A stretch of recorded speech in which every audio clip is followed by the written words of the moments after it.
journalism teacher. First day of school, she says, I want everybody in here to write me a one-page book report because I want to see if you can write. So I go to the library. I'm a sports nut, looking up in the stacks, and I see Wyatt Tittle. I think, I'll read his biography, pull it out, take it home. And you know me, I didn't just write a book report.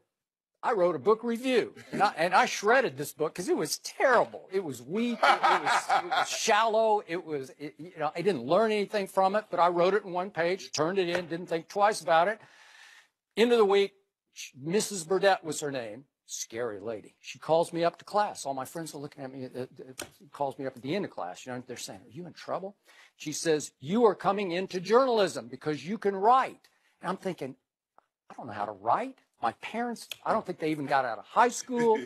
My father was a disaster. He had left by then. My mom was a wreck. And I'm thinking, I thought I was going to play sports. At that point, I was a really good baseball player. I lettered that year at Northwest, which was rare for a sophomore.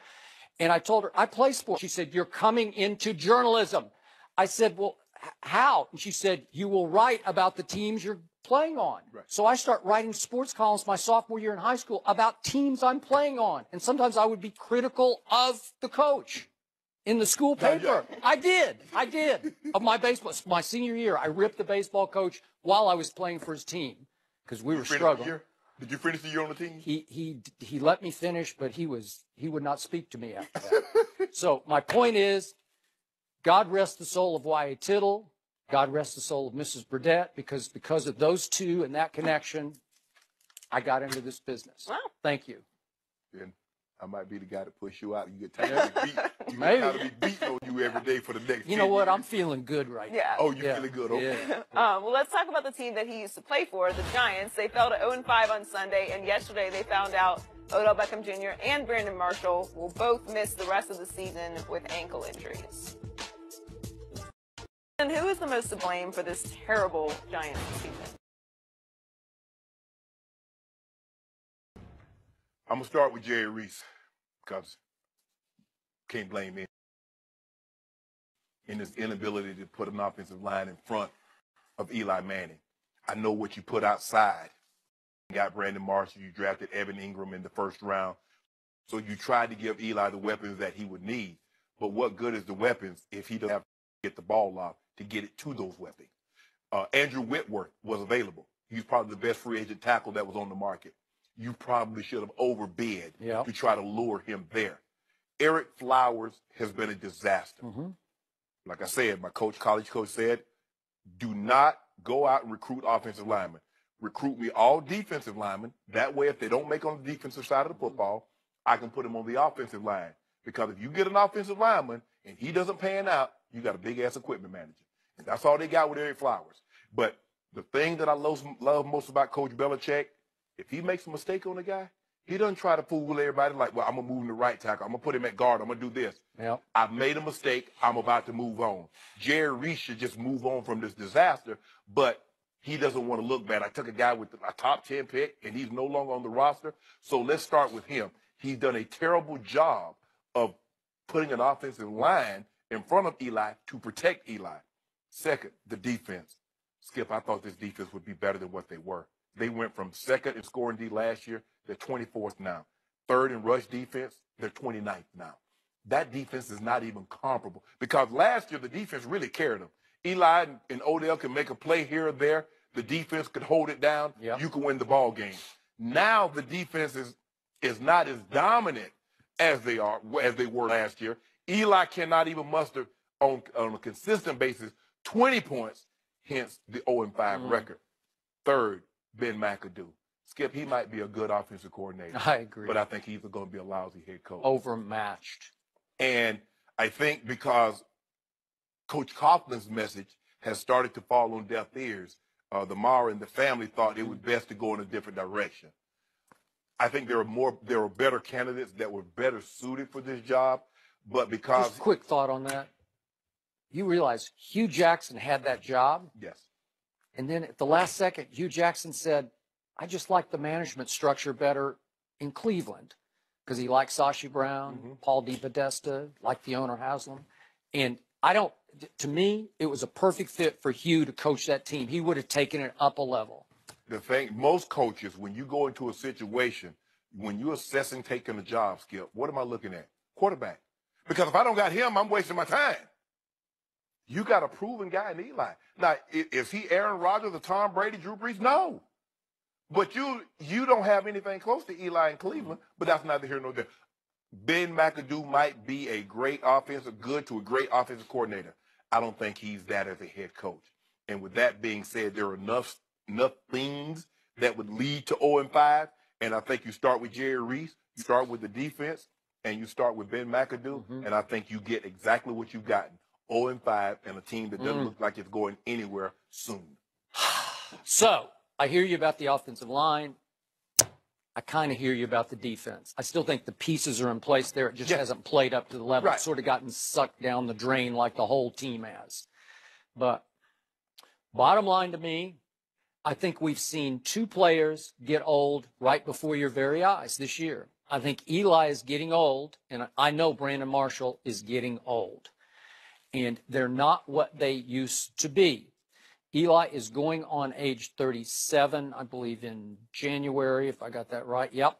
And to me, and you can speak to this, again, he hasn't been protected, but he also has become, by Eli's standards, so inaccurate that he throws what the Cowboys back in the 80s used to call medicine balls. Danny White would throw medicine balls because he would throw it someplace that was so dangerous for you to try to go get it that you were in harm's way. Yes. And I feel like Eli has put his receivers too often in harm's way with slightly off-target passes that even Odell's pass.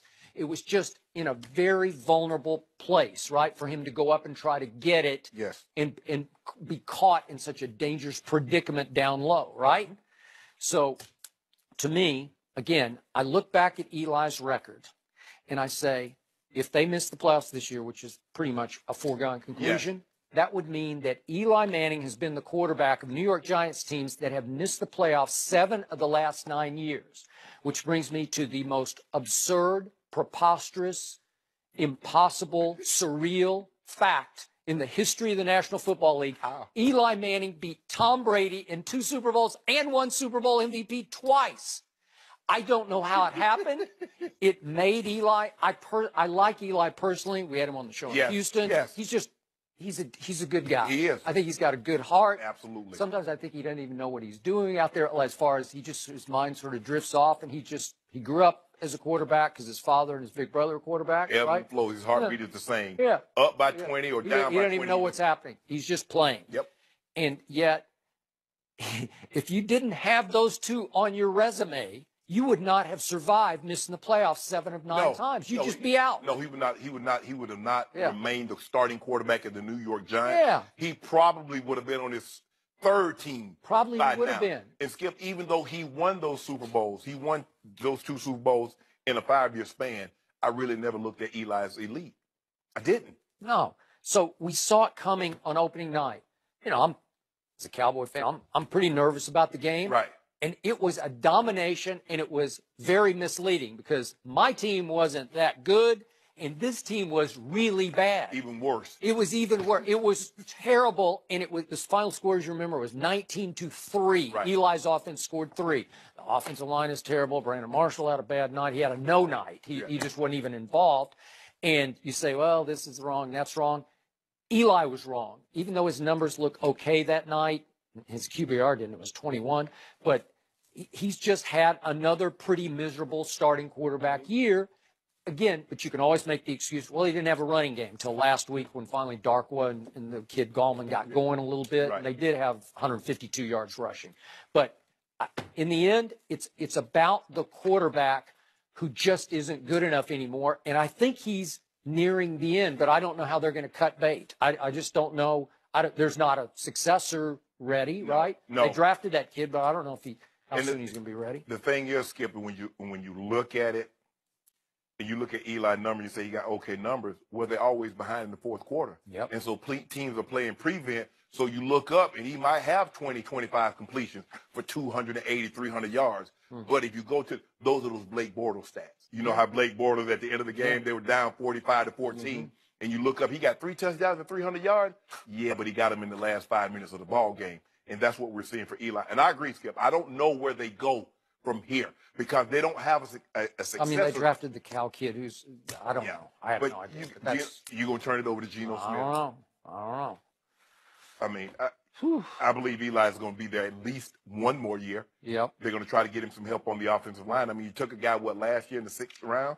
But you got to address that. If you got a quarterback, you got to protect him. He's the money in the vault. If you got money in the vault, you don't hire more cashiers. You hire security guards with machine guns to protect the most valuable asset. Mm-hmm. Well, they just hiring cashiers and like, welcome to Wells Fargo. How you doing? And the guy going right there to the bank, getting the money, and walking right up out of there. Okay. And to Eli's credit, I thought he was very good early in the playoff game at Lambeau last year without much help from the yacht club that went to South Beach to get ready for the game. You know they haven't won a game since. They haven't won a game. Correct. Take that picture off the internet. You're the one bad omen. You keep it up there.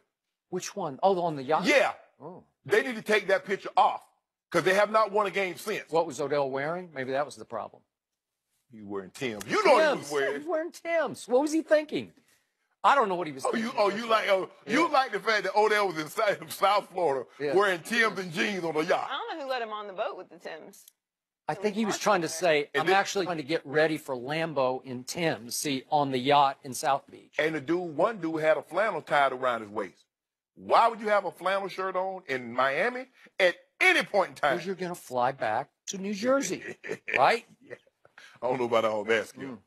Well, they had a lot of problems. Odell, Brandon Marshall, and Dwayne Harris all done for the season, and Sterling Shepard is day by day. Big losses this weekend with. And they go to Denver on Sunday. Yep. You get a gimme, another gimme. No. You want a case of Duke? Hey. No. We're gonna have the better quarterback, Trev's gonna Dak line it up. Prescott or Carson Wentz. Michael Vick answers that question next.